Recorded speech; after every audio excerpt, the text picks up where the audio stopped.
ইতিহাসের সবচেয়ে বড় শিক্ষা হলো যে ইতিহাস থেকে কেউ শিক্ষা গ্রহণ করে না। আমরা বাণীগুলা বলিগুলা আপনি আমি সবাই মুখস্থ জানি, কিন্তু আমাদের জীবনে সেটার ইমপ্লিমেন্ট আমরা করতে পারি না। মানুষ যখন সীমা লঙ্ঘন করে, সীমানা ছাড়িয়ে চলে যায়, অন্যরা যখন তাদেরকে সতর্ক করে তখন তারা ভুল বুঝে। এটাই মানুষের প্রকৃতি। যতক্ষণে বুঝে তখন আর তার পেছনে ফেরার কোনো সুযোগ থাকে না। এটা আমাদের ব্যক্তি জীবনেও পরতে পরতে আমরা মিলিয়ে দেখতে পারি। বিশেষ করে মানুষের যখন দিন ভালো থাকে, সুদিন থাকে, তখন সে ধরাকে সরা মনে করে, তখন সে আর মানুষকে মানুষ মনে করে না। এটা ব্যক্তি আপনি, ব্যক্তি আমি, আমাদের বাসাবাড়ি, আমাদের ব্যক্তিগত পর্যায়ে, আমাদের ব্যবসা প্রতিষ্ঠান, আমাদের কর্মস্থল এবং রাজনৈতিক ময়দান, সব ক্ষেত্রে একই জিনিসের চর্চা দেখতে পাবেন। আমরা যখন একটা পর্যায়ে চলে যাই তখন নিজেকে আর মানুষ মনে করি না, অতিমানবীয় কিছু মনে করি, এবং এটার ফলশ্রুতি যে খুবই খারাপ। কোরআন বারবার সতর্ক করেছে, হাদিস বারবার সতর্ক করেছে, কোরআন হাদিসের সেই সতর্কীকরণ ওলামারা বারবার শোনান। এগুলো আমাদের কাছে সেকেলে মনে হয়, এগুলো গোনার টাইম আমাদের কাছে থাকে না। যখন দুর্দিন হয় তখন আমরা সবাই গুনতে শুরু করি। একটা ইন্টারেস্টিং বিষয় আপনাদের সাথে শেয়ার করি। যেহেতু আমরা চ্যারিটেবল অর্গানাইজেশন চালাই, সেবামূলক কাজ করি আসন্না ফাউন্ডেশনের ছায়াতলে, আমাদের কাছে নানান মানুষ আসে নানান সহযোগিতার জন্য। মনে করেন বিগত দিনগুলোতে যখন সরকার পাওয়ারে ছিল, বহু লোক আসছে, ভাই আপনাদের সাথে তো অনেকের সম্পর্ক আছে, একটু বলে দেন আমার চাকরিটা যেন হয়ে যায়। কেউ বলতেন, ভাই কত বড় বড় ব্যবসায়ী আছে আপনাদের সাথে পরিচিত, আমি বেকার যুবক, আপনি একটু বলে দেন। এরকম আবেদনগুলো অনবরত আসতে থাকে। তো আমরা সবাইকে একটা কমন উত্তর দিতাম, সেটা হলো আমরা বলতাম যে ভাই, হুজুরদের কাছে কখনো ক্ষমতাসীনরা আসে না, এবং হুজুরদের কাছে কখনো ব্যবসা বাণিজ্য ভালো থাকলে ব্যবসায়ীরা আসে না। কেন আসবে? কারণ তার টাকা পয়সা আছে, ব্যবসা বাণিজ্য ভালো, দিনকাল ভালো যাচ্ছে, হুজুর গোনার টাইম আছে নাকি? হুজুরদের কাছে আসে কখন? যখন ফাঁসা যায়, যখন আর উপায় নাই, যখন গর্তে পড়ে গেছে, ব্যবসা বাণিজ্য খারাপ, লসের পরে লস, এবার এসে বলে হুজুর তেল পোড়া, পানি পোড়া, দোয়া দরুদ কি আছে দেন। তো আমরা যারা আমাদের কাছে সহযোগিতা চাইতে আসে বলি, ভাই আপনারা মনে করেন যে আমরা হুজুররা খুব পপুলার হয়ে গেলে কত ব্যবসায়ীরা আমাদের কথা শুনবে? তো বাস্তব কথা হলো ব্যবসায়ীরা আমাদের কাছে আসে, অনেক বড় বড় ব্যবসায়ীরা আসে হলো ফান্দে পড়ার পরে। তখন আর তার কিছু করার থাকে না, বরং পারলে তারে কিছু দিতে পারলে সে আরও খুশি। তখন লোকটাকে কোনো রকম বুঝে আমরা বিদায় করি। হাস্যকর হলেও এটা হলো বাস্তবতা। ঠিক একইভাবে আল্লাহর কথা, রাসূল সাল্লাল্লাহু আলাইহি সাল্লামের কথা, আলেম ওলামাদের কথা মানুষের ভালো লাগে না। এসব নীতিবাক্য শুনতে মন চায় না মানুষের, কারণ দিনকাল ভালো। আর যখন ফাঁসা যায় তখন এরকম দেখবেন বসে থাকে। ছ্যাঁকা খাওয়ার পর দেখবেন যে দাড়ি টুপি রেখে দেয়, মসজিদে এসে বসে থাকে, তসবিহ তাহলিল ছাড়া কিচ্ছু বোঝে না, কারণ সে ছ্যাঁকা খাইছে। যতদিন ছ্যাঁকা না খাইছে ততদিন পর্যন্ত আরে রাখতো, তোরা এত বেশি কোরআন হাদিস করিস না, তো বেশি বেশি ওয়াজ করার জ্ঞান দিতে আসিস না। এই হলো আমাদের মানবীয় প্রকৃতি। এই ঘটনা থেকে আমরা অন্তত শিক্ষা গ্রহণ করি যে আমাদের ব্যক্তিগত জীবনে জুলুম এবং স্বেচ্ছাচারিতা আমরা পরিহার করব তো ইনশাআল্লাহ। মনে রাখবেন, আপনি যেই পর্যায়ে যার সাথে জুলুম করবেন, যার সাথে অবিচার করবেন, আজ হোক আর দুদিন পর হোক, এর চরম পরিণতি আপনাকে বরণ করতে হবে। নবী করিম সাল্লাল্লাহু আলাইহি সাল্লামের একটি ঐতিহাসিক হাদিস রয়েছে, কিছু পাপ আছে যেই পাপ, যে অপরাধগুলোর শাস্তি আল্লাহ তাআলা আখিরাতে তো সব পাপের শাস্তি দিবেন, কিন্তু কিছু পাপের শাস্তি আল্লাহ তাআলা দুনিয়াতেও দিবেন। অর্থাৎ এগুলোর শাস্তি দেওয়া ছাড়া আল্লাহ মৃত্যু দিবেন না। সে পাপগুলো কি?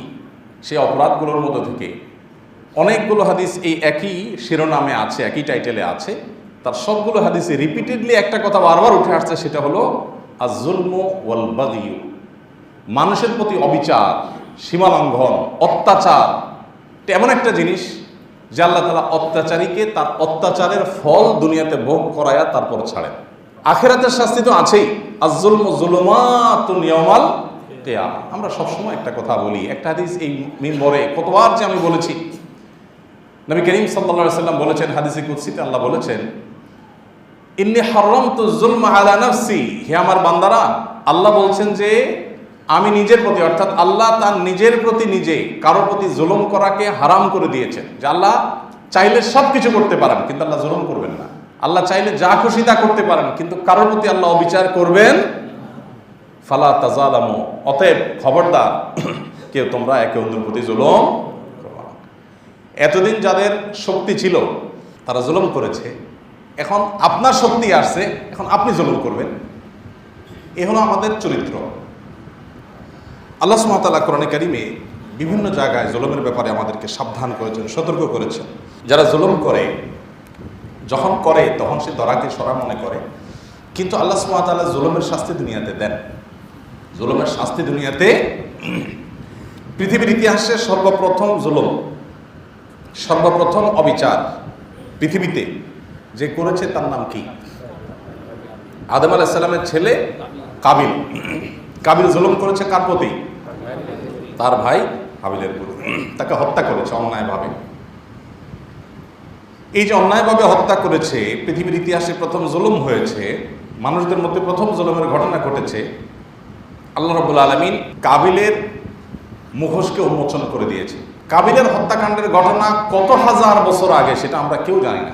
এত আগে, প্রথম মানবের সন্তান আদম আলাইহিস সালামের ছেলে অপরাধ করেছে সে তখন, কিন্তু কোরআনে আল্লাহ তাআলা আয়াত নাযিল করেছেন। কোরআনে আল্লাহ তাআলা আয়াত নাযিল করে শেষ জামানার মানুষকেও সতর্ক করছেন যে কাবিল কিন্তু এই অপকর্ম করেছিল, এই নিকৃষ্ট কর্ম সে করেছিল। তার মানে জালেমের অপমান, তার লাঞ্ছনা, তার অপদস্থ, এটা আল্লাহ রাব্বুল আলামিন করেন শুধুমাত্র তার যুগে না, কোনো কোনো ক্ষেত্রে যুগ যুগ ধরে তার অপমান চলতে থাকে। এই জন্য যে সমস্ত পাপের শাস্তি দুনিয়াতে হয়, এর ভিতরে একটা হলো জুলুম। আমাদের এই বিষয়ে সতর্ক থাকতে হবে। আমরা কারোর জুলুমের প্রায়শ্চিত্ত দেখে খুব মজা নেই, কিন্তু আমি নিজেও আমার জায়গায় হয়তো কারো না কারোর প্রতি জুলুমে লিপ্ত। নিজের জুলুমের ব্যাপারে আমাদের একেবারেই কোনো নজর থাকে না।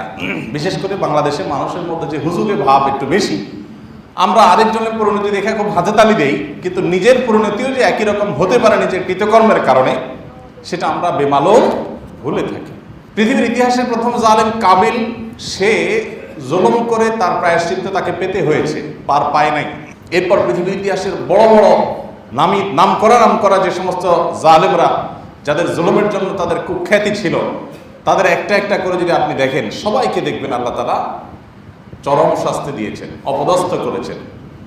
ফেরাউন জুলুম করেছে, অবিচার করেছে, কিপ্তি বংশের লোকদেরকে, বনী ইসরাঈলের লোকদেরকে সে তার অধীনে তাদেরকে দাস বানিয়ে রেখেছিল, তাদেরকে হত্যা, তাদের শিশুদেরকে গণহারে গণহত্যা করত, অনেক অবিচার করেছে।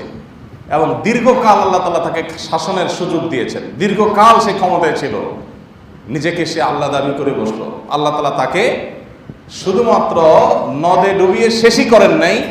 কোরআনে কারীম আল্লাহ বলেছেন, ওয়া কাযালিকা নুনাজ্জিকা লিবাদানিকা লিতাকুনা লিমান খালফাকা আয়া। হে ফেরাউন, তুমি যে জুলুম করেছো, দম্ভ দেখিয়েছো, তোমার পরিণতি, তোমার এই ধ্বংসাবশেষ, এটা দেখার ব্যবস্থা আমি করে দিয়েছি পৃথিবীবাসীকে। কিয়ামত পর্যন্ত তোমার শরীর পচবে না, গলবে না, এটার সংরক্ষণের ব্যবস্থা আমি করে দিয়েছি, যাতে করে পরবর্তীতে যারা আসবে সবাই তোমার এখান থেকে শিক্ষা গ্রহণ করতে পারে। আজও আমরা জানি যে মিশরের পিরামিডে ফেরাউনের সে লাশ সংরক্ষিত আছে। আল্লাহ তাআলা কোরআনে বলে দিয়েছেন যে তোমার লাশ আমি রেখে দিব, পরবর্তীতে যারা আসে তারা যেন শিক্ষা গ্রহণ করে, তাদের জন্য যেন নিদর্শন হয়, আল্লাহর কুদরতের নিদর্শন আর জালেমের পরিণতি। কিন্তু ওই যে ইতিহাসের সবচেয়ে বড় শিক্ষা হলো যে সেখান থেকে কেউ শিখতে চায় না। নমরুদ অবিচার করেছিল ইব্রাহিম আলাইহিস সালামের প্রতি, আল্লাহ তাআলা তাকে তার পরিণতি বরণ করিয়েছে। আবু জাহাল, আবু লাহাব, উতবা, শাইবা, এরা অবিচার করেছিল মুহাম্মদ সাল্লাল্লাহু আলাইহি ওয়াসাল্লামের প্রতি, মুসলমানদের প্রতি। তাদেরকে আল্লাহ তাআলা একজন একজন করে সবাইকে পাকড়াও করেছে। আপনি পৃথিবীর ইতিহাসের যত জালেম শাসক ছিল, যত জালেম অপশক্তি ছিল, যত জালেম ব্যক্তি ছিল, একটা একটা করে মিলালে দেখবেন সবগুলো আল্লাহ তাআলা একটা সময় তাদের দম্ভকে চূর্ণ বিচূর্ণ করে দিয়েছে। অতি সাম্প্রতিককালেও যদি আপনি দেখেন, আমেরিকার যে দম্ভ ছিল, তারা গোটা পৃথিবীর সবচেয়ে সুপার পাওয়ার। বহুকাল তারা আফগানিস্তানে ছিল, বেইজ্জত হয়ে, লাঞ্ছিত হয়ে সেখান থেকে মাথা নিচু করে পালিয়ে চলে গেছে, দম্ভ মাটির সাথে মিশে গেছে।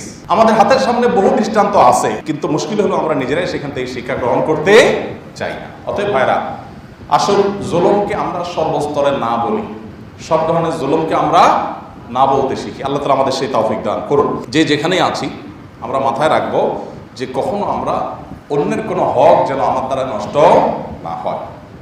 যদি হয়, দুনিয়াতে যেমন আমার রক্ষা নাই, আখিরাতেও রক্ষা নাই, দুনিয়া আখিরাত উভয়টাই ধ্বংস হবে। আল্লাহ তাআলা কোরআনে কারিমে স্পষ্ট করে বলেছেন, আলা লা'নাতুল্লাহি আলা যালিমিন। জেনে রাখবে, আল্লাহর রহমত, আল্লাহর অনুগ্রহ থেকে জালেমরা বঞ্চিত হয়ে যায়, তারা আল্লাহর রহমত লাভ করবে না।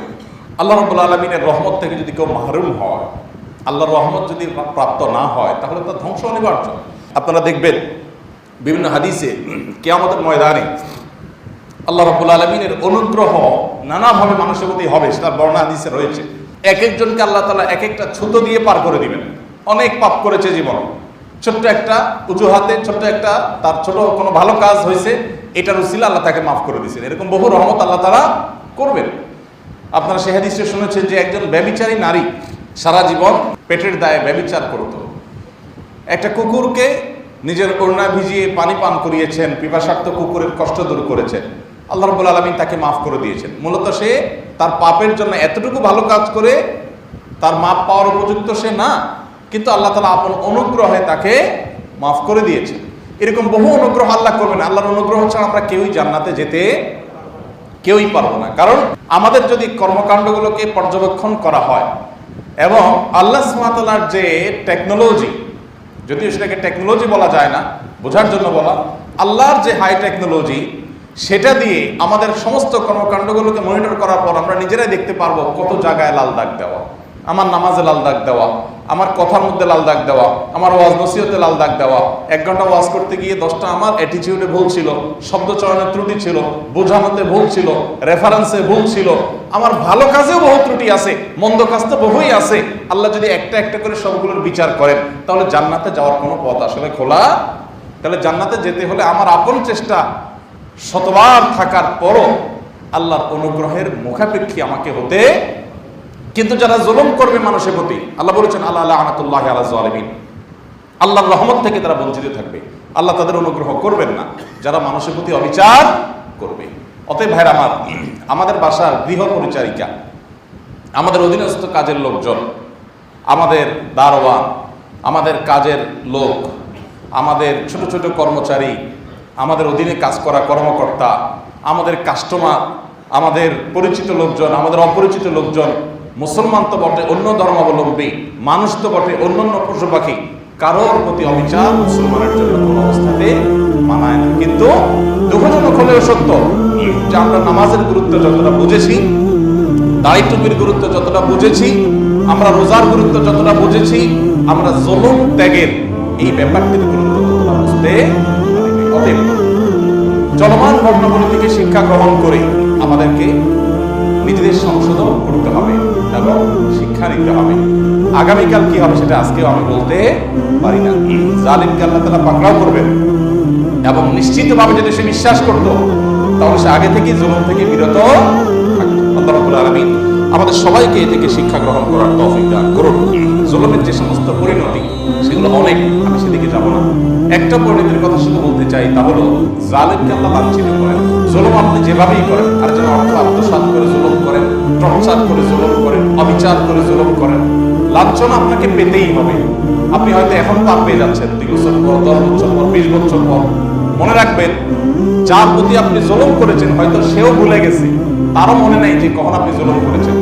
অন্যায়ভাবে একটা রিক্সাওয়ালাকে গায়ে দিয়েছেন একটা থাপ্পড়, একটা জায়গায় পেশি শক্তি দেখাইছেন, আপনি সহসভাপতি, আপনার ঠেলার জন্য মানুষ টিকতে পারে না, দোকান থেকে বাকি খাইতে খাইতে দোকানদারকে ফুটাই দিচ্ছেন, আছে না অনেক। আপনার অত্যাচারে কেউ টিকতে পারে নাই, কিন্তু যার প্রতি অত্যাচার করেছেন এমনও হতে পারে যে এত পুরাতন অত্যাচার সে নিজেও ভুলে গেছে, কিন্তু আল্লাহর সিস্টেমের ভিতরে ভুল বলতে কিছু, সব আল্লাহ সংরক্ষণ করেন, সব। অতএব জুলুম আল্লাহ রাব্বুল আলামিন একেবারে পাই তিল করে আল্লাহ তাআলা জুলুমের বিচার করে দেন। ভাইরা, নবী করিম সাল্লাল্লাহু আলাইহি ওয়াসাল্লাম বলেছেন, কিয়ামত আসার আগে কারো প্রতি জুলুম করে থাকলে মাফ চেয়ে সেটাকে একেবারে ক্লোজ করে চ্যাপ্টারটাকে তারপর দুনিয়া থেকে যাও। কারণ আল্লাহ সব ছাড় দিলেও এটা ছাড় দিবেন না। আমাদের ব্যক্তিগত পর্যায়ে যত প্রকার জুলুম হয়, আসল সেই সমস্ত জুলুম থেকে আমরা বেরিয়ে আসার জন্য প্রতিজ্ঞা করি। কারণ আমি অন্যায় করেছি, কারণ অবিচার করেছি, তাহলে সাথে সাথে সেটা বিহিত, সেটা প্রায়শ্চিত্ত, সেটা তার সাথে আলোচনা করে মিটমাট করে ফেলা, এটা আমাদের অপরিহার্য একটি কাজ। আল্লাহ তাআলা আমাদের সবাইকে সেই তৌফিক দান করুন। শক্তিশালী মানুষেরা দুর্বল মানুষদের উপরে যারা জুলুম করেন, মনে রাখবেন সময় তারও আসবে, আজ হোক আর দুদিন পর।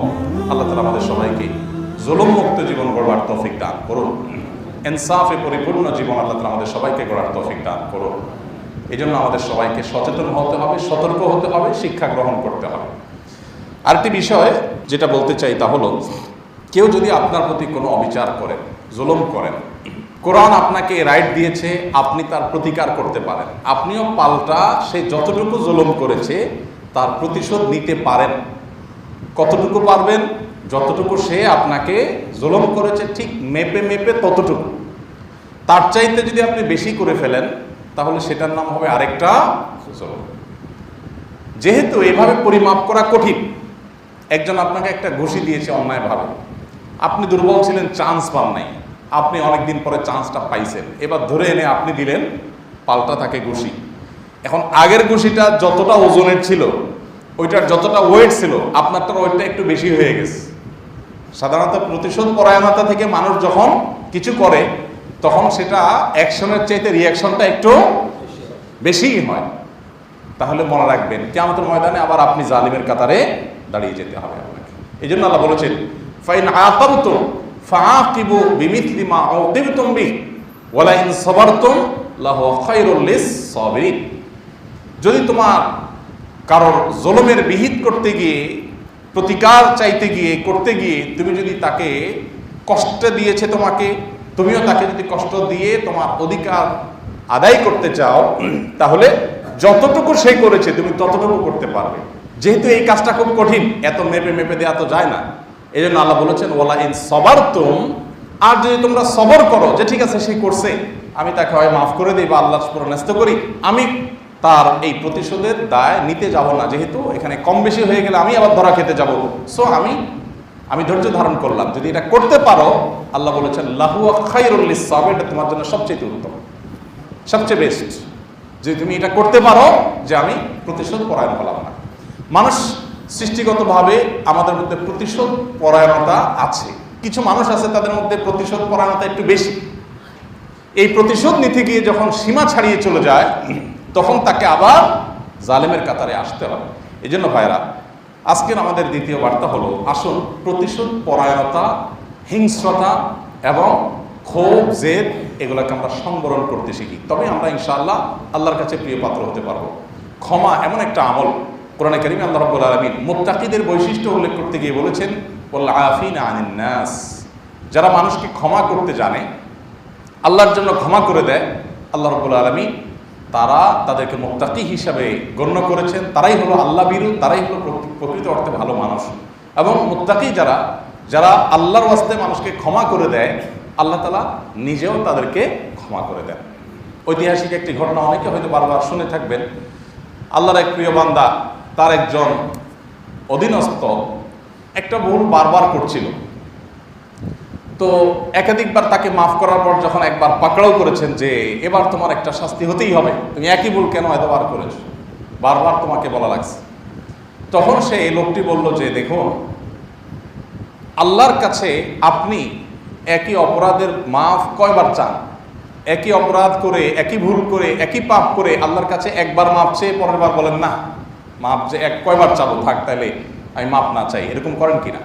নিশ্চয়ই করেন না। আপনি একই অপরাধ বারবার হলে বারবার আল্লাহর কাছে মাপ চান এবং আশা করেন যে আল্লাহ তাআলা আপনাকে বারবার মাফ করবে।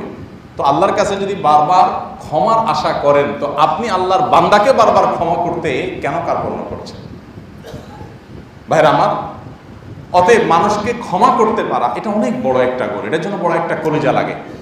কারোর প্রতি ক্ষোভ, জেদ রাখলে নিজেরই কষ্ট হবে, আপনারই অন্তরে কষ্ট হবে। আর যদি ফ্রি হয়ে যান সহজ। এটা অবশ্য ভ্যারি করে, সব সময় এটা সম্ভবপর হয় না বা সবসময় এটা উচিত হয় না।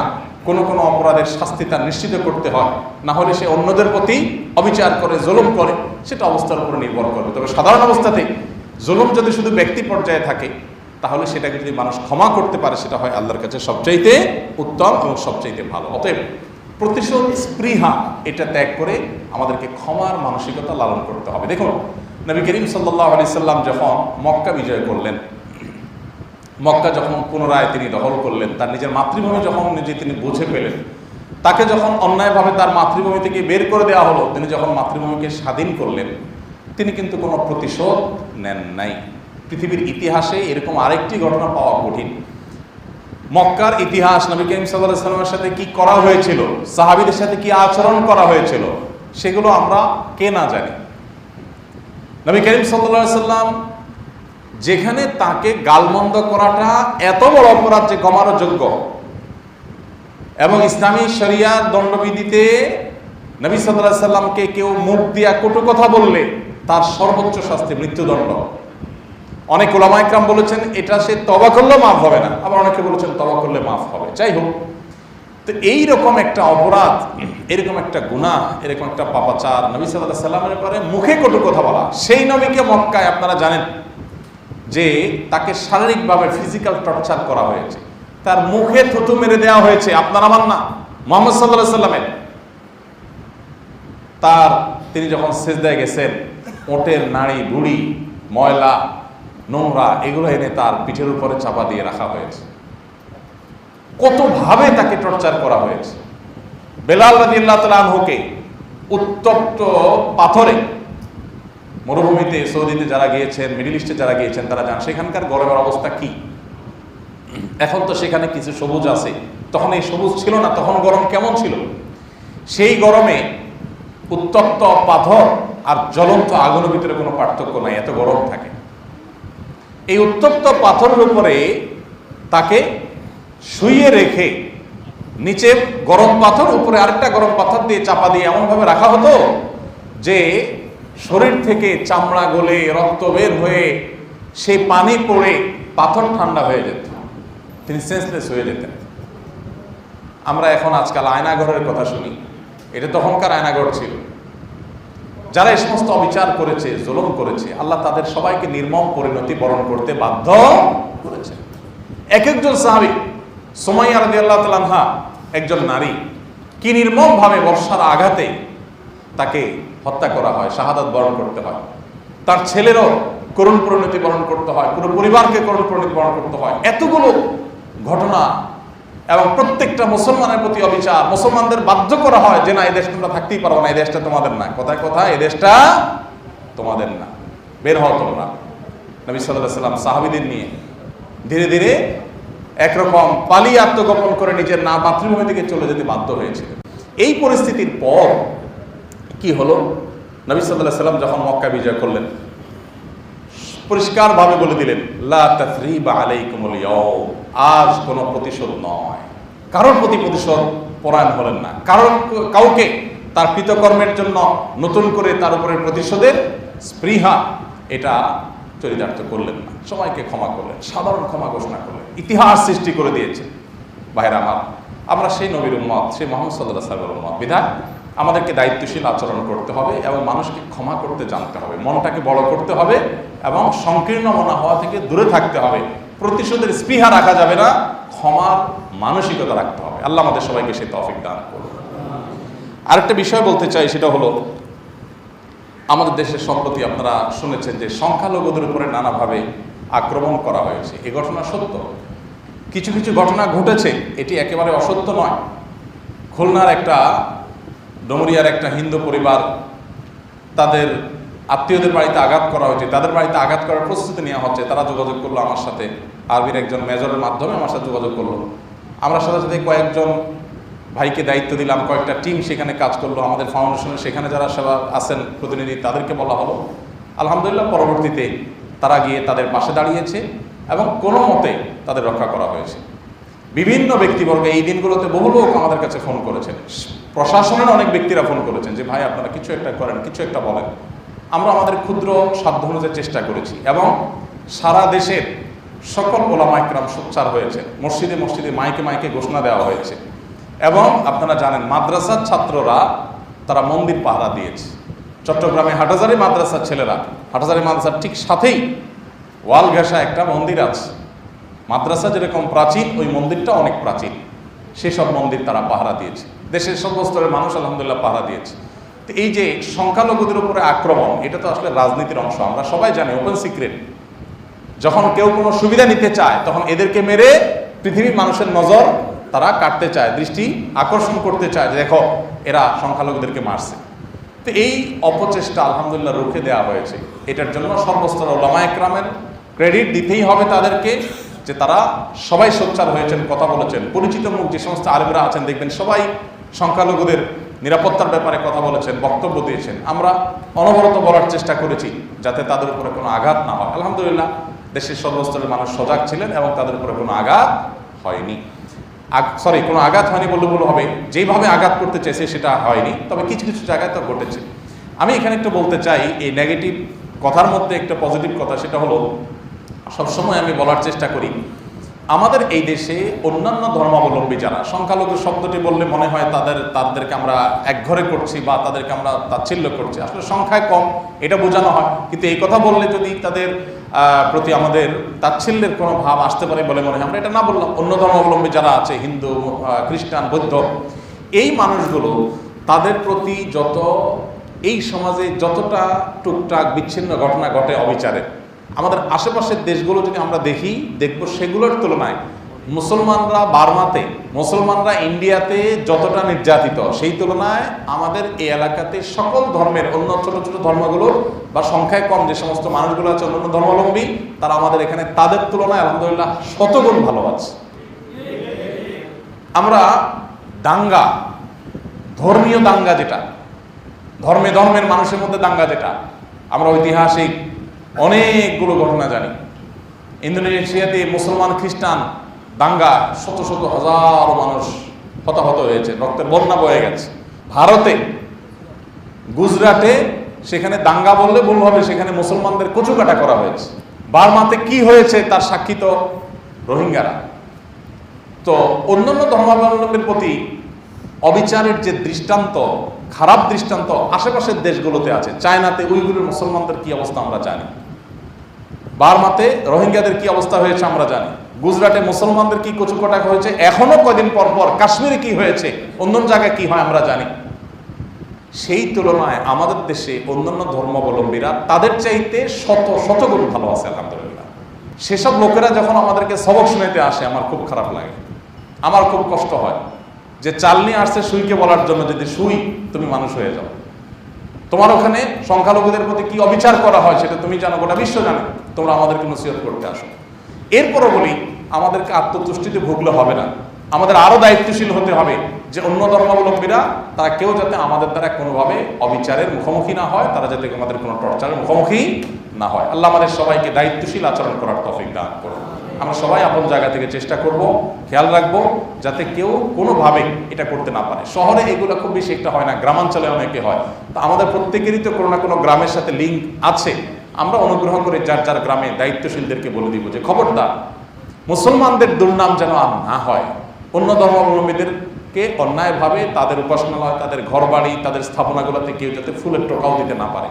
সবাই সেটাকে সর্বোচ্চ নিশ্চয়তা দিতে হবে। কেউ যদি ব্যক্তিগতভাবে কোনো অন্য ধর্মাবলম্বী অন্যায় করে থাকে, তাহলে আইন আছে, প্রশাসন আছে, দেশের যে চলমান যে অচলাবস্থা এটা তো থাকবে না, এটা কেটে যাবে ইনশাআল্লাহ। অতএব যথাসময় তাদেরকে আপনি বিচার মুখোমুখি করান, কিন্তু আইন নিজের হাতে তুলে নেবেন না। আইন নিজের হাতে তুলে নিলে কি হবে? অরাজকতা হবে। তখন আপনার মতে আমি, আমার মতে আপনি অপরাধী, একে অন্যকে খুনাখুনি শুরু করে দিবি, অশান্তি সৃষ্টি হবে এবং এই ফাসাদের কোনো পরিণতি ভালো কখনো হবে না। বিধায় আমরা প্রত্যেকে যার যার জায়গা থেকে দায়িত্বশীল আচরণ করি। আল্লাহ তাআলা আমাদের সবাইকে সেই তৌফিক দান করুন। সংখ্যালঘুদের আমরা যতটা নিরাপত্তা দিতে পারবো, আমাদের মুখ এজ এ মুসলিম তত বেশি উজ্জ্বল হবে। এবং ইসলামও আমাদেরকে সে কথা বলে, অন্যায়ভাবে কোনো অমুসলিমের প্রতি কোনো অবিচার করার সুযোগ, আঘাত করার কোনো সুযোগ ইসলামে মোটেই নেই। বিধায় সেই জায়গা থেকে আমরা আপ্রাণ চেষ্টা করব। আমি আলহামদুলিল্লাহ অনবরত গত কদিন বলে যাচ্ছি, গতকালকে দেখলাম কলকাতার আনন্দবাজার পত্রিকা আমার নাম উল্লেখ করে আলহামদুলিল্লাহ তারাও আমার ভূমিকার স্বীকারোক্তি দিয়েছে যে উনি সহ অনেকে চেষ্টা করে, আর অনেকের কথা বলেছেন। তো আমরা চাই যে আপনারাও সবাই দায়িত্বশীল হন, শুধুমাত্র আজকের এই পরিস্থিতিতে না, সবসময়। কখনো অন্য ধর্মাবলম্বীদেরকে আঘাত করার এই ভীরুতা কোনো মুসলমান করতে গেলে তার কালো হাত ধরে ফেলবেন, যে তুমি যেটা করছো ইসলামের সর্বনাশ করছো। আমার নবীর সুন্দর আচরণ দেখে অন্য ধর্মাবলম্বীরা সব মুসলমান হয়েছে, আর তোমাদের অবিচার দেখে তারা ইসলামের প্রতি ঘৃণা আরো তাদের বাড়বে। বিধায় আইন কখনো যেন কেউ নিজের হাতে তুলে না নেয়। সর্বোপরি নতুন যে সরকার গঠন হলো, যারা শপথ নিলেন, আমরা দোয়া করি আল্লাহ তাআলা তাদেরকে হেদায়েতের উপর রাখুন, তাদেরকে আল্লাহ তাআলা সঠিক পথে রাখুন। এদেশের মানুষের যে জেদ, যে ক্ষোভ, যে কষ্ট, যে দুঃখ, সেটা লাঘবের জন্য যে নতুন করে মানুষ স্বপ্ন দেখতে শুরু করেছে, এই স্বপ্নটা যেন ধূলিসাৎ হয়ে না যায়। তারাও যেন সে আগের হাল যেভাবে গেছে ওইভাবে যেন তারা না চলে। আল্লাহ তাআলা তাদেরকে সে হেদায়েত দান করুন। তবে তারা একা আসলে কোনোদিনই আমাদের দেশটাকে পরিবর্তন করতে পারবে না। এদেশে যে অপশাসন, এদেশের যে অন্যায় অবিচার, এটা দূর করার জন্য আমাদের প্রত্যেককে তাদের সহযোগিতা করতে হবে। প্রত্যেককে যার যার জায়গা থেকে অন্যায়ের বিরুদ্ধে জিরো টলারেন্স করতে হবে। আপনি নিজেই যদি কোনো কাজের জন্য তদবির শুরু করেন, আপনি নিজেই যদি কোনো কাজের জন্য মামু খালু ধরা শুরু করে দেন, তাহলে দেশটা কখনোই সুন্দর হবে না। আমাদের পরে স্বাধীন হওয়া দেশে আমরা চাকরগিরি করতে যাওয়ার জন্য তাদের কাছে সিরিয়াল ধরে আমাদের মন্ত্রীরা ধর্ণা দিয়ে বসে থাকে যে এখান থেকে কিছু চাকর নেন, চাকর হিসাবে একটু আমাদেরকে নেন, কিছু ভিসা দেন আমাদের দেশ থেকে। আমাদের পরে স্বাধীন হওয়া এরকম দেশ আছে না নেই? অথচ আমাদের দেশে 50 বছর পেরিয়ে গেলেও এক ঢোক নিরাপদ পানির ব্যবস্থা কোনো সরকার করতে পারেনি। এতগুলো সরকার আসছে গেছে, আপনি নিশ্চিন্তে পানি ডকডক করে গিলবেন, কোনো টেনশন নাই। এরকম কোনো পানি আছে থাকলে নাম বলেন আমাকে, যে অমুক পানি শতভাগ টেনশন মুক্ত পাবে, যে কোনো জায়গায় যাবেন আপনি নিশ্চিন্তে আপনি পানি খেতে পারবেন। পৃথিবীর অনেক দেশ আছে টেপের পানি খায়, আলাদা কোনো পানি নাই, এত হেলদি এবং এত নিশ্চিন্ত যে টেপের পানি খায়। আমার বাসায় তিনজন কয়দিনের মধ্যে জন্ডিসে আক্রান্ত, 19,000 টাকা খরচ করে, না জানা 20-21,000 টাকা খরচ করে ICDDRB থেকে আমি পরে পানি টেস্ট করার জন্য দিয়েছি, কয়েকদিন পরে রেজাল্ট দিই। অর্থাৎ এক ঢোক নিরাপদ পানি যে কোনো জায়গায়, বাংলাদেশের যে কোনো জায়গা থেকে নিশ্চিত আপনি পানি পান করবেন, এরকম এক ঢোক নিরাপদ পানির ব্যবস্থায় দেশে 50 বছরে কোনো সরকার করতে, নিশ্চিন্তে যে কোনো দোকান থেকে কোনো একটা খাবার কিনে আপনি খাবেন, মুদি দোকান থেকে, ফুডের দোকান থেকে, নিশ্চিন্তে যে হেলদি খাবার, আপনার কোনো অসুবিধা হবে না। আপনি একটা আম কিনে খাবেন, কোনো ভয় নাই, কোনো খারাপ কিছু থাকবে না। আপনি একটু কিছু ভাজা পোড়া কিছু খাবেন, সেখানে খারাপ কিছু দিবে না। এরকম নিশ্চিন্তে খাবারের মতো কোনো একটা খাবারের আইটেম এদেশে 50 বছরে কোনো সরকার নিশ্চিত করতে পারে নাই। এটা কি অসত্য না সত্য? আমাদের জীবনের নিরাপত্তা নাই, আমাদের কোনো কিছু নেই। আমি একটা কথা বলি, যতটুকু উন্নতি এদেশে হয়েছে তার সবটুকুন সাধারণ মানুষের প্রচেষ্টা হয়েছে। কোন সরকারের প্রচেষ্টায় এই উন্নতি হয় নাই, সাফ কথা। কিছু কিছু অংশগ্রহণ তাদের আছে অবশ্যই, কিন্তু ডেফিনেটলি দিন শেষে প্রবাসীদের রেমিটেন্স, গার্মেন্ট সেক্টরের ব্যবসায়ীদের টাকা দিন শেষে এগুলা উন্নতি করেছে। বরং দুর্নীতির মাধ্যমে, অপশাসনের মাধ্যমে যতটুকু ক্ষতি হয়েছে ততটুকু তারা করেছে। এটা এককভাবে আমি কোনো সরকারকে দায় দিচ্ছি না, যতগুলো সরকার গেছে কম বেশি সবাই দায় আছে। এই অবস্থার আমরা পরিবর্তন চাই কি চাই না? সবাই চাই। যদি চাই তাহলে আমার নিজেকে সোজা রাস্তায় আমি গাড়িটা সঠিকভাবে চালাইতে হবে, বাইকটা আমি সঠিক ট্র্যাকে চালাইতে হবে, আমি নিজে ময়লাটা যেখানে সেখানে ফেলতে পারবো না, আমাকে দায়িত্বশীল হতে হবে। আমরা সবাই চাই, কিন্তু আমি নিজে করতে রাজি না।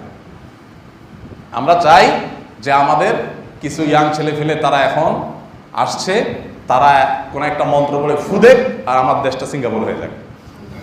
এটা কি সম্ভব? আমরা যদি নিজেরা সিঙ্গাপুরি মানসিকতা না রাখি তাহলে দেশ কোনোদিনই সিঙ্গাপুর হবে না, দেশ কখনো ভালো হবে না। অতএব এই অপশাসন এটা দূর করার জন্য রুট প্যানেল থেকে, একদম আমাদের ঘর বাড়ি থেকে শুরু করতে হবে, মহল্লা থেকে শুরু করতে হবে। জুলুমকে সর্বস্তরে আমরা না করব, জালেম যেখানে হোক তার হাতকে আমরা থামিয়ে দেব ইনশাআল্লাহ। চেষ্টা করা যাবে না, কোথাও কোনো জুলুম হতে দেওয়া যাবে না। আল্লাহ তাআলা আমাদের সবাইকে সেই অবস্থায় যাওয়ার তৌফিক দান করুন, সেই পরিস্থিতি আল্লাহ তাআলা আমাদের সবাইকে দান করুন। জাযাকুমুল্লাহ খাইর।